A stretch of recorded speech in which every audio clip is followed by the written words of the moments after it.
front of me is Honor 200 Smart, and today I would like to show you how you can edit password saved in Google Passwords Manager.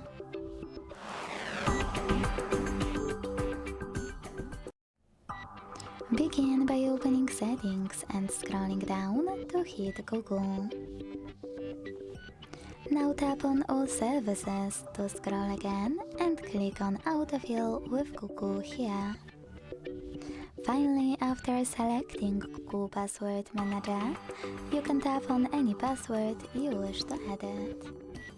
Enter your screen lock, hit Edit button and change whatever you want to.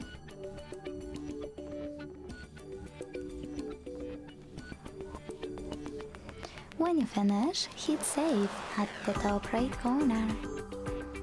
Thanks so much for watching. If you enjoyed this video, leave a like, comment and subscribe. Bye!